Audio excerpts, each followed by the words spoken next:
Hello बच्चों, तो ये है हमारी इलेक्ट्रोस्टैटिक सीरीज़ और अब हम स्टार्ट करने जा रहे हैं लेक्चर नंबर 6।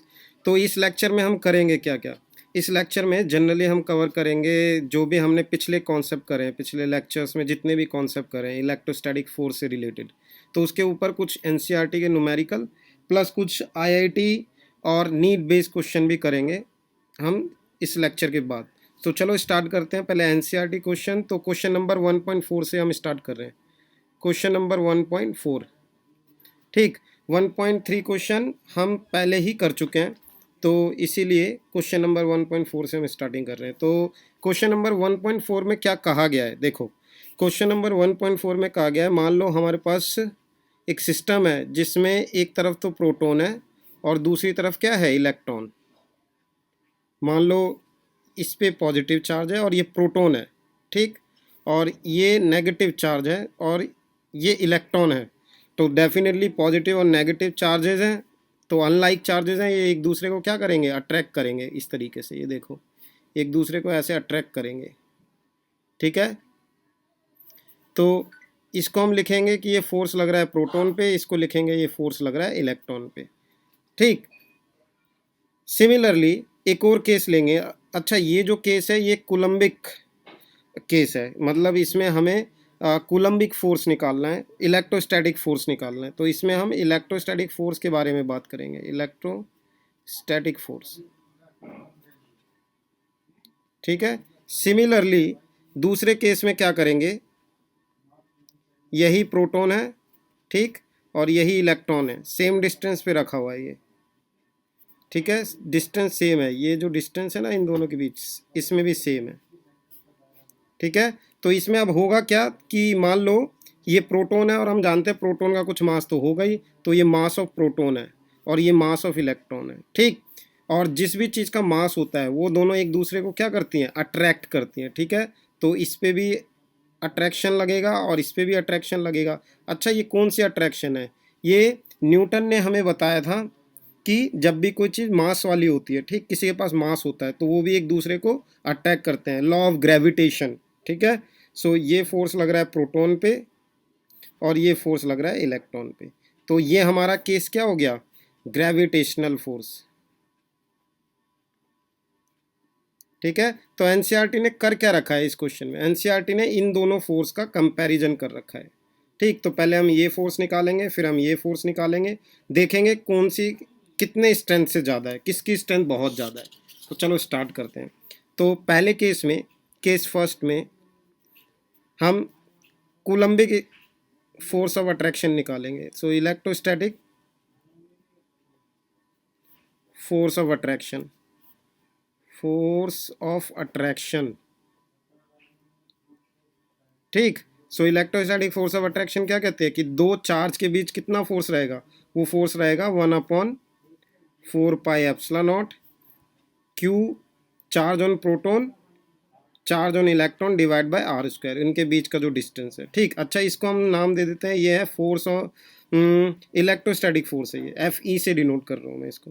अब आप जानते हो कि क्यू ई और क्यू पी, इलेक्ट्रॉन और प्रोटॉन पे चार्ज क्या होता है, सेम, तो इसको हम क्यू मान लेते हैं, ठीक है। और होता कितना है ये होता है 1.6 इंटू 10⁻⁻19 कूलम, ठीक है। तो चलो इसको यहाँ देखते हैं, पुट करते हैं, एफ ई, या पुट नहीं करते, बस इसको लिख लेते हैं ऐसे। तो ये हो गया 1/4πε0 क्यू पी और क्यू ई दोनों इक्वल हैं, जो कि क्यू के इक्वल है, तो मैं इसको क्यू स्क्वायर लिख रहा हूँ और ये आर स्क्वायर हो गया। तो ये हो गई हमारी इक्वेशन फर्स्ट, ये आ गया इलेक्ट्रोस्टैटिक फोर्स, ठीक। सिमिलरली ग्रेविटेशनल फोर्स कैसे निकालेंगे, gravitational force, so gravitational force कैसे निकालेंगे, बहुत ईजी है। हमने पढ़ा है 11th में कि दो मास वाली ऑब्जेक्ट के बीच जो भी फोर्स होता है, ठीक, वो कितना होता है, G m1m2/r², ठीक। अच्छा, प्रोटॉन का मास, ठीक, कितना होता है 1.6 इंटू 10⁻⁻27 kg, ठीक। और इलेक्ट्रॉन का मास कितना होता है 9.1 इंटू 10⁻31 kg, राइट, कुछ इस तरीके से ये देखो, ठीक। तो ये हो गई इक्वेशन सेकेंड, ठीक है। अब क्योंकि हमें इन दोनों में एक रिलेशन निकालना है, ठीक, दोनों को कंपेयर करना है, और जब भी कंपेयर करा जाता है तो इक्वेशंस को डिवाइड करके निकाला जाता है कंपैरिजन। सो कंपैरिजन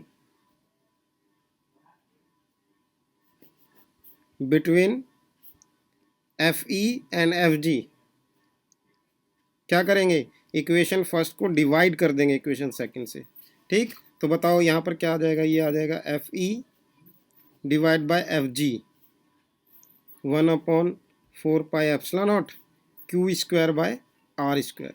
और ग्रेविटेशनल फोर्स कितना आ जाएगा, जी m1 m2 MEMP लिखते हैं इसको, आर स्क्वायर, ठीक।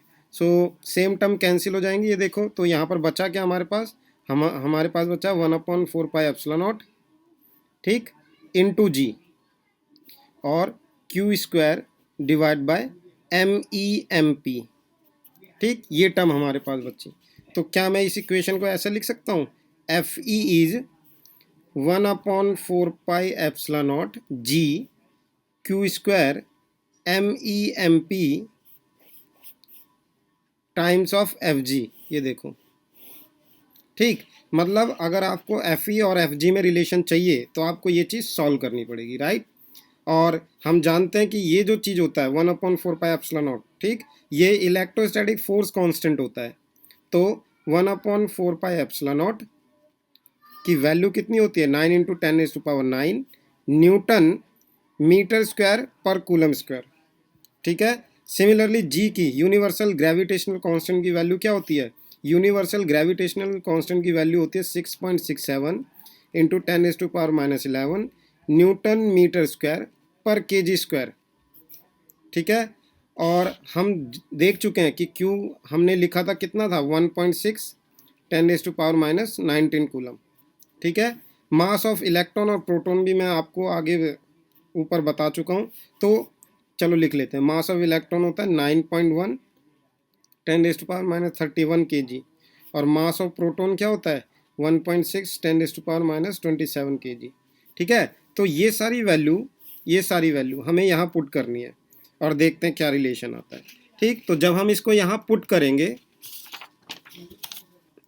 तो और सॉल्व कर लेंगे, ठीक है। अच्छा, इसका सॉल्यूशन मैं आपको करके नहीं दिखा रहा हूँ, इसका सॉल्यूशन कैसे करते हैं इतना तो आपको आता होगा, ये आप पुट कर सकते हो यहाँ पर, ठीक, और इसका आंसर इजीली निकाल सकते हो।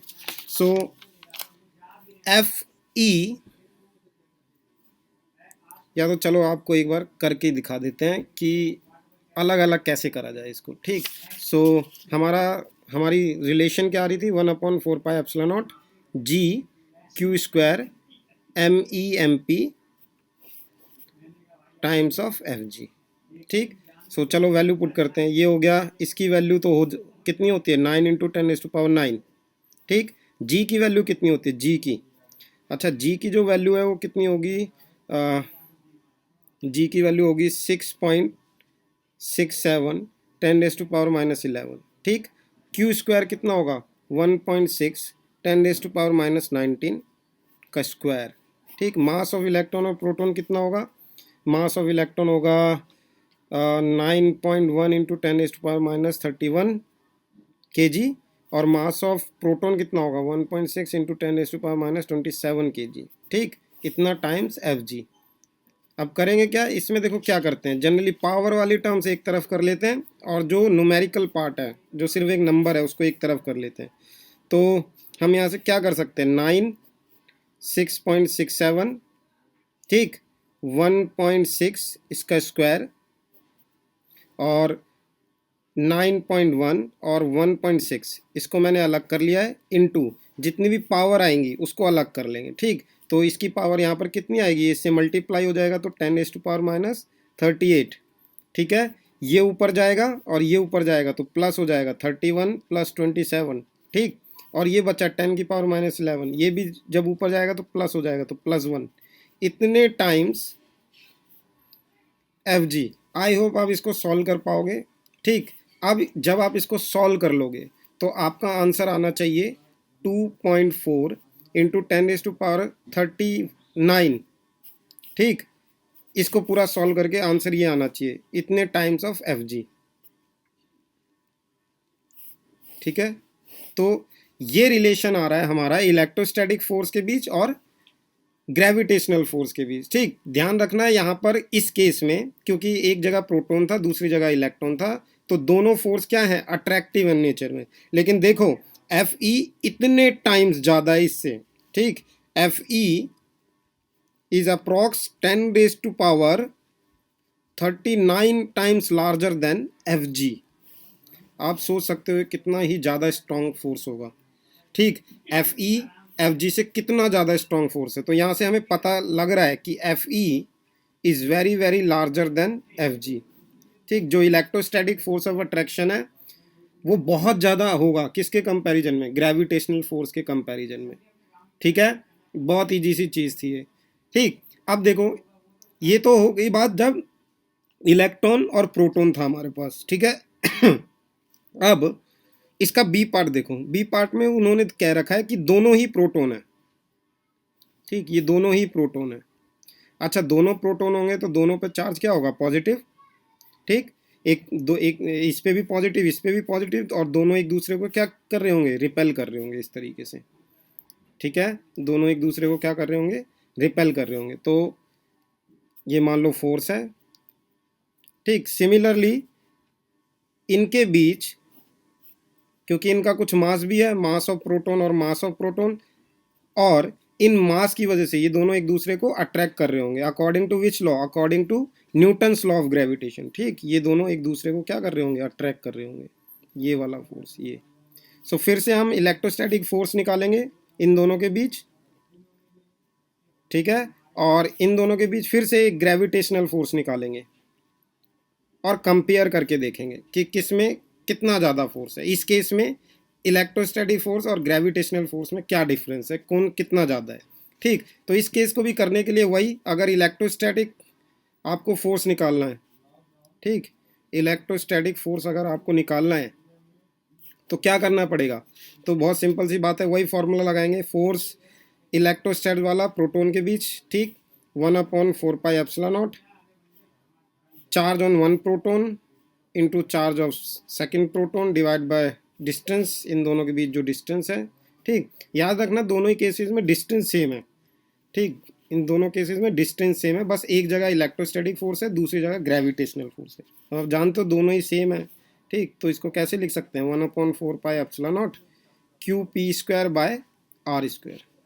तो यह हमारा क्या आ गया, इलेक्ट्रोस्टैटिक फोर्स। वैसे ही हमारा ग्रेविटेशनल फोर्स क्या होगा, ग्रेविटेशनल फोर्स क्या होगा, इसको इक्वेशन फर्स्ट कह देते हैं। ठीक है, ग्रेविटेशनल फोर्स क्या होगा अब हमारा, सो ग्रेविटेशनल फोर्स होगा G m1m2, ठीक, r²। तो दोनों ही प्रोटॉन है, तो ये क्या हो जाएगा, G मास ऑफ प्रोटॉन का स्क्वायर डिवाइड बाय r²। ये हो गई इक्वेशन सेकेंड। अब फिर से अगर इन दोनों में रिलेशन निकालना है, याद रखना किसी भी चीज़ में रिलेशन निकालना होता है तो just divide these two equations.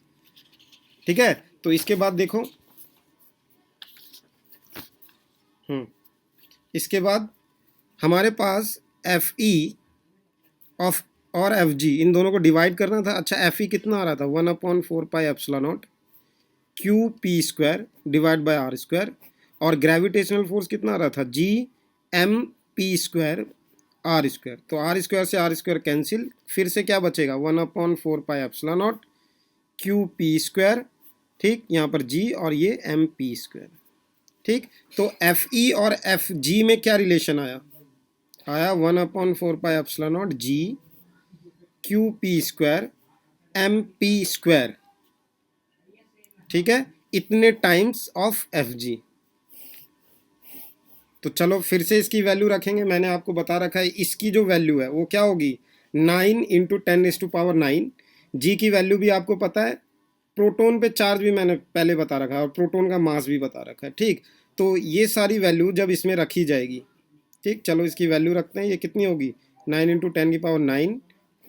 जी की वैल्यू कितनी होगी, जी की वैल्यू होगी 6.67 10⁻11 QP, मतलब प्रोटॉन पे चार्ज कितना होगा बेटा, प्रोटॉन पे चार्ज होगा 1.6 × 10⁻19 इसका स्क्वायर।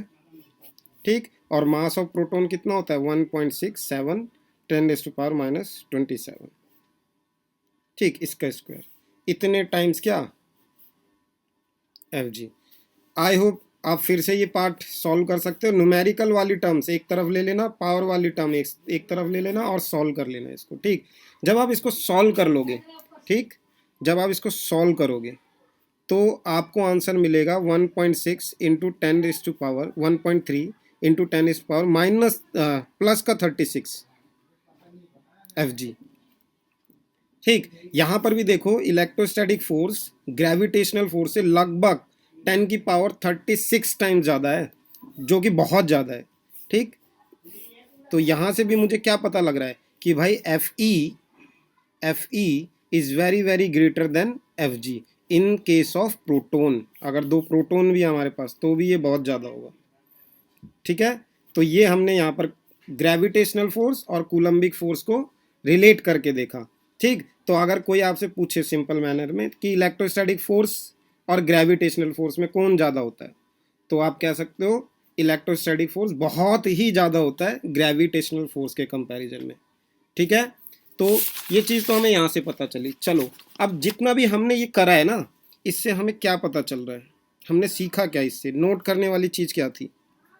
ठीक, हमने क्या नोट करा, सबसे पहली चीज़ हमने ये नोट करी कि इलेक्ट्रोस्टैटिक फोर्स जो भी होगा वो बहुत बहुत बहुत ही ज़्यादा होगा किससे, ग्रेविटेशनल फोर्स से। याद रखना, ये चीज़ हमेशा होती है। ठीक है, अच्छा, सेकंड चीज़ ना, आपकी एनसीईआरटी में कुछ बता रखा है, कुछ इन्फॉर्मेशन दे रखी है। देखो क्या इन्फॉर्मेशन दे रखी है, उन्होंने ये बोल रखा है कि मान लो हमारे पास न्यूक्लियस है, ठीक है, ये जो एक न्यूक्लियस मान लो, ये न्यूक्लियस, ठीक, अच्छा, न्यूक्लियस का जो डायमीटर होता है ना, वो ऐसा मान लो, रेडियस या डायमीटर वो फर्मी में होता है, फर्मी। ठीक, और एक फर्मी कितना होता है, 1 फर्मी किसके इक्वल होता है, लगभग 10⁻15 मीटर के। ठीक, इतना होता है, मतलब इतना छोटा इसका डायमीटर होता है। ठीक, ऐसा कुछ होता है इसका साइज। तो ये ऐसा हो गया। अच्छा, न्यूक्लियस, न्यूक्लियस, ये जो मैं न्यूक्लियस कह रहा हूँ, ठीक, ये न्यूक्लियस है। ये न्यूक्लियस किससे मिलके बना होता है बताना, न्यूक्लियस मिलके बना होता है प्रोटॉन और न्यूट्रॉन से। सो यहाँ हो गया प्रोटॉन, ये हो गया neutron, proton neutron, proton neutron, proton neutron, proton neutron, proton neutron, ऐसे करके बना होता है कुछ। ठीक है, तो अगर मैं दो दो मतलब प्रोटॉन की बात करूं जो एकदम फारदेस्ट एंड पर है, ठीक, दो प्रोटॉन की बात करूं जो एकदम फारदेस्ट एंड पे है, तो भी इनके बीच कितना डिस्टेंस होगा, लगभग लगभग 1 फर्मी का। ठीक, और जब 1 फर्मी का डिस्टेंस हम लेंगे, ठीक, तो डेफिनेटली प्रोटॉन और प्रोटॉन एक दूसरे को क्या कर रहा होगा, रिपेल कर रहा होगा, और ये डिस्टेंस कितना हो गया, 1 फर्मी। मैं सबसे लास्ट वाले कॉर्नर वाले प्रोटॉन की बात कर रहा हूँ। ठीक, क्योंकि इन्हीं के बीच सबसे कम फोर्स लग रहा होगा रिपल्शन का। तो जब हम इसको लेंगे तो ऐसा देखा गया कि इनके बीच जो फोर्स आता है ना, वो एनसीईआरटी ने बताया कम से कम 230 न्यूटन का होता है। वो कितने का, 230 न्यूटन का। और क्योंकि ये प्रोटॉन है तो इनके पास मास भी होगा, तो जो मास की वजह से अट्रैक्शन आएगी, मतलब ग्रेविटेशनल फोर्स जो भी होगा, वो कितना होगा, वो होगा 1.9 इंटू 10⁻⁻34 न्यूटन। ठीक, तो आप देख सकते हो कि ग्रेविटेशनल जो फोर्स है इन्हीं प्रोटॉन्स के बीच, ठीक, वो बहुत बहुत ज़्यादा कम है इसकी कंपैरिजन में। 230 न्यूटन फोर्स बहुत होता है। ठीक, अब मेरा एक यहाँ पर क्वेश्चन है आपसे कि जब प्रोटॉन और प्रोटॉन के बीच लगभग मिनिमम फोर्स इतना लग रहा है न्यूक्लियस में, तो इस न्यूक्लियस को तो यहाँ रहना ही नहीं चाहिए, मतलब इस न्यूक्लियस को क्या हो जाना चाहिए, टूट जाना चाहिए। मतलब सभी फोर्सेस रिपल्शन वाले क्या है, बहुत ज़्यादा है। इलेक्ट्रोस्टैटिक फोर्स ऑफ रिपल्शन बहुत ज़्यादा है, ठीक, और ग्रेविटेशनल फोर्स ऑफ अट्रैक्शन बहुत कम है। ठीक, ये बहुत ही कम है और ये वाला चीज़ बहुत ज़्यादा है, इलेक्ट्रोस्टैटिक फोर्स बहुत ज़्यादा है। तो क्या होगा बताओ, ये न्यूक्लियस तो रहना ही नहीं चाहिए, लेकिन फिर भी न्यूक्लियस क्या करता है, सर्वाइव करता है। तो मेरा क्वेश्चन है यहाँ आपसे, क्यों सर्वाइव करता है। ठीक, ये यहाँ पर क्यों सर्वाइव करता है, थोड़ी देर सोचो और फिर मैं बताता हूँ। चलो मैं ही बता देता हूँ। यहाँ पर देखो, जो रिपल्शन आ रही है वो इतनी ज़्यादा है, ठीक, और अट्रैक्शन ये है, तो ये तो लगभग नेग्लिजिबल ही है इस फोर्स के सामने। ठीक है, और इसको टूट जाना चाहिए था, वैनिश हो जाना चाहिए था इसको। ठीक, लेकिन ऐसा नहीं हो रहा है यहाँ पर। तो ऐसा क्यों नहीं हो पा रहा है, क्योंकि इस रिपल्सिव फोर्स के अलावा भी रिपल्सिव जो फोर्स लग रही है प्रोटॉन प्रोटॉन पे, जो कि क्या है, इलेक्ट्रोस्टैटिक फोर्स है, ठीक। इसके अलावा भी एक और फोर्स यहां पर काम कर रहा है जिसको हम क्या कहते हैं, न्यूक्लियर फोर्स ऑफ अट्रैक्शन, ठीक।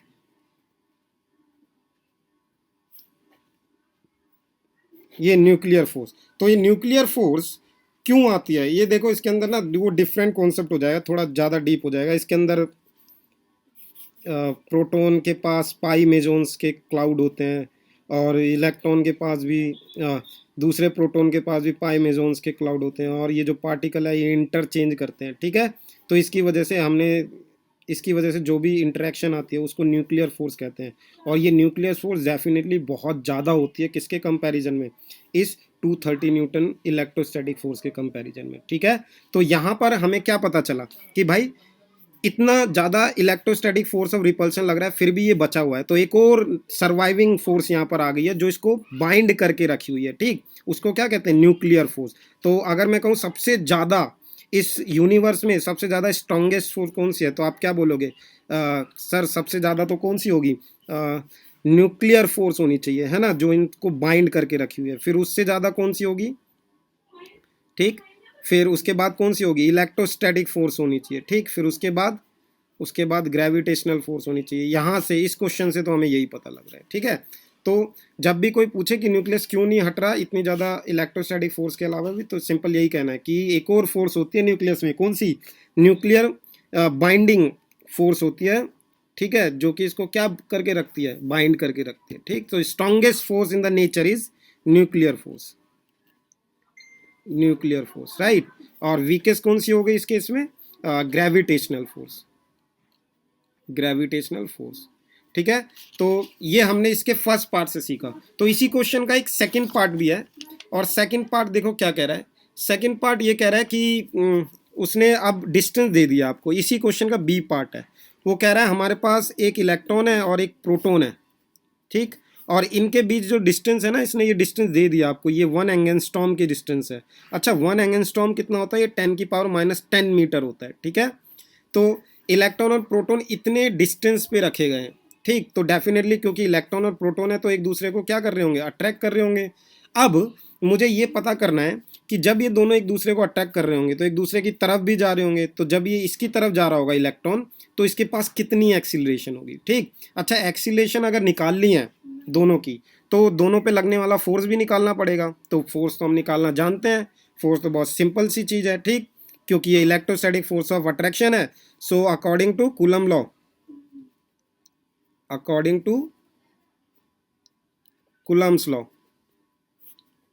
ठीक, हम क्या कह सकते हैं, हम कह सकते हैं कि भाई इन दोनों के बीच जो इलेक्ट्रोस्टैटिक फोर्स ऑफ अट्रैक्शन लग रही होगी वो कितनी होगी, वो होगी 1/4πε0, ठीक है। Charge on proton, charge on electron divide by R square, ठीक। और आर हमें गिवन है यहाँ देखो 1 एंगस्ट्रॉम, ये एनसीईआरटी ने कह रखा है, ये बी पार्ट है इसका, ठीक है। अच्छा, जब ऐसा गिवन है तो हम क्या कर सकते हैं, ये इलेक्ट्रोस्टैटिक फोर्स कैलकुलेट कर सकते हैं। तो चलो कैलकुलेट करते हैं। इसकी वैल्यू क्या होगी बताओ, इसकी वैल्यू होगी 9 × 10⁻9। चार्ज ऑन प्रोटॉन कितना होगा, अच्छा प्रोटॉन और इलेक्ट्रॉन पे तो सेम चार्ज होता है ना, तो 1.6 × 10⁻⁻19, इसका स्क्वायर कर देते हैं। अच्छा, डिस्टेंस कितना है ये, 10⁻⁻10 मीटर में, ठीक है, इसका स्क्वायर।